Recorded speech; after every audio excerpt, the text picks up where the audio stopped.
خاص کر کے پنجاب کے تاجر جناب باہر آگے سڑکوں پہ انہوں نے کہا کہ ہم نہیں مانتے ہیں. ایک آپ خود لا قانونیت کا مظاہرہ کر رہے ہیں. پہلے آپ ان کو آن بورڈ تو لیں, آن پیج تو لیں, عوام کو بھی پتہ ہو کہ جناب ہونا کیا ہے کہ جی دکانیں عید سے 3-4 دن پہلے بند ہو جانی ہیں تو عوام پہلے خریداری کر لے. ٹھیک ہے جی, آپ کو ایس او پیز رکھ دیں. اب ایک طرف ایک بات کی بالکل اور نہیں سمجھ آئی, یعنی جب عید الفطر تھی اس وقت پاکستان میں کرونا اوپر جا رہا تھا, پیک کی طرف جا رہا تھا, تو آپ نے کہا کوئی بات نہیں, آپ نے جناب سارا کچھ کھول دیا. یعنی تمام مارکیٹیں, تمام شاپنگ مال, تمام دکانیں, ہر طرح کی آپ نے سارا کچھ کھول دیا. اب جناب اب کیا سلسلہ ہے؟ اب تو کرونا بہت نیچے جا رہا ہے نا. آپ کے اپنے وزراء کہہ رہے ہیں, وزیر اعظم صاحب مبارکبادیں ہمیں تقریر میں دے رہے ہیں, وہ کہہ رہے ہیں جی کرونا نیچے جا رہا ہے, کرونا نیچے جا رہا. اس وقت ایک دن میں 20 لوگ مار رہے ہیں, 1100 کیسز آ رہے ہیں. وہ جو اس وقت 150 لوگ مر رہے تھے اور تقریباً کوئی 11-12 ہزار کیسز پر ڈے پہ آ رہے تھے, یا 6500-6800 جو کیسز آ رہے تھے, اس وقت آپ نے سارا کچھ کھول دیا. مارکیٹیں, دکانیں, شاپنگ سینٹر آپ نے کھول دیا. اور اب جب آپ خود کہہ رہے ہیں کہ بہت زیادہ نیچے کرونا جا رہا ہے, تو پھر آپ کیوں بند کر رہے ہیں؟ مطلب یہ تو پھر کوئی بات سمجھ نہیں آ رہی. ایک طرف آپ مبارکباد دے رہے ہیں کہ کرونا کو ہم نے کافی حد تک اس کی شدت کو کم کر لیا, اور دوسری جانب آپ یہ اقدامات اٹھا رہے ہیں. اب آپ یہ سوچیں کہ ایک تاجر جس کا پوری دکان, یعنی پورا ایک, ہم مڈل کلاس کے تاجر کی بات کرتے ہیں, ایک چھوٹے شہر میں, ایک تحصیل میں, ایک چھوٹے لیول کے وہ شہر جس کی آبادی لاکھ ہے, 80,000 ہے, اس کی بات کرتے ہیں, تو وہ تاجر کل اس کی جو دکان میں اس نے سامان ڈالا ہوا ہے وہ اس نے 3.5-4 لاکھ کا ڈالا ہوا ہے. ٹھیک ہے جی, وہ ساتھ ساتھ بکتا جا رہا ہے, ایک ایکٹیویٹی جنریٹ ہوتی جا رہی ہے. اب وہ 2 لاکھ روپے 2.5 کا سامان اس لیے لے کے آتا ہے کہ عید آ رہی ہے, مجھے منافع بھی ملے گا, چیزیں بھی بکے گی. اب 2-2.5 لاکھ کا اس نے سامان لا کے رکھ دیا. اور آپ کو پتا ہے کہ تاجر اکٹھے پیسے نہیں دیتے, ہوتا یہ ہے کہ 1.5 لاکھ روپیہ دے دیا, 2.5 لاکھ کا سامان اٹھا لیا اور کہا کہ جیسے ہی یہ عید گزرے گی تو میں آپ کو بقایا پیسے دے دوں گا, یعنی وہ چیزیں بک جائیں گی. اب وہ جو تاجر, ایک عام تاجر کی بات کر رہا ہوں, چھوٹے لیول کے تاجر کی, اس نے جناب 2.5 لاکھ کے جوتے لیے یا کپڑے لیے, واٹس ایور جو بھی عید میں چیزیں استعمال ہوتی ہیں. اب جناب آپ نے عین موقع پہ آ کے, آپ نے جناب عید سے 5 دن پہلے آ کے کہا کہ جی سارا کچھ بند, کچھ بھی نہیں بکے گا, 8 دن تک مکمل یہ چیزیں بند رہیں گی. تو آپ سوچیں, تو اس کو تو آپ نے جیتے جی مار دیا.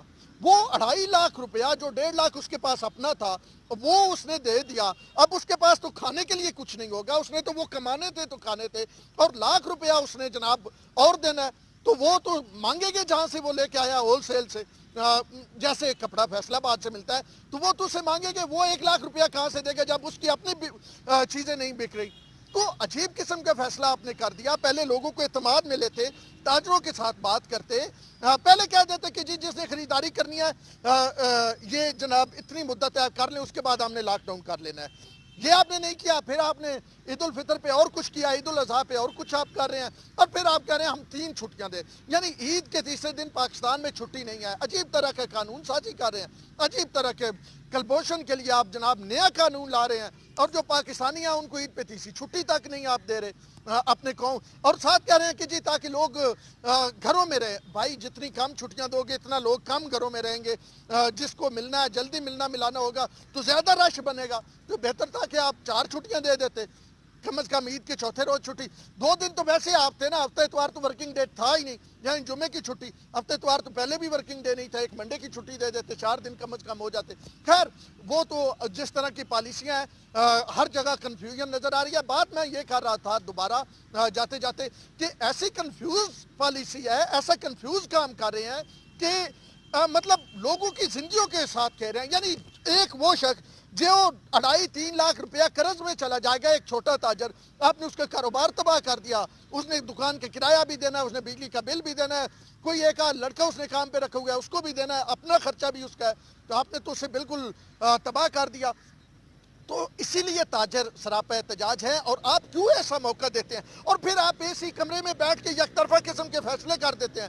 تو آن بورڈ لیا کریں, تاجروں کو آن بورڈ لیا کریں, پالیسی سازوں کو آن بورڈ لیا کریں. اسی طرح آپ نے پنجاب اسمبلی میں ایک بل منظور کر دیا جی, وہ جی تحفظ ناموس کے نام سے ایک بل, اس میں آپ نے جناب فرقہ واریت کو کہاں تک پہنچا دیا. آپ نے اس میں جو سٹیک ہولڈرز تھے ان کو اعتماد میں لیا ہی نہیں. تو یہ جو آپ نے روش اپنائی ہوئی ہے کہ سٹیک ہولڈرز کو آپ اعتماد میں ہی نہیں لیتے, آپ کی جو مرضی ہوتی ہے کر کے بعد میں آپ کو سوچ آتی ہے کہ وہ یہ تو ہم سے غلطی ہوگی, تو اس سے بہتر ہے کہ آپ جناب سٹیک ہولڈرز کو پہلے اعتماد میں لیا کریں اور فیصلے جو ہیں وہ مل بیٹھ کے کیا کریں. اب مجھے نہیں سمجھ آ رہی کہ یہ تاجر جو آپ کا فیصلہ نہیں مان رہے, حقیقتاً نہیں مان رہے, اس میں ان کی کافی حد تک میں سچی بات کر رہا ہوں کہ ان کی بات ٹھیک ہے کہ جب انہوں نے اتنا سامان ڈلوا دیا ہے, ڈال لیا ہے, تو پھر اب وہ کیا کریں, اب وہ کس طرف جائیں, اب وہ کیسے نقصان برداشت کریں. بہرحال اب تک کے لیے اتنا ہی, اسی جانب آپ کی توجہ دلوانی تھی اور حکومت کی کنفیوژن سامنے لانی تھی. اپنے وہ سید اون شراجی کو دیجیے اجازت.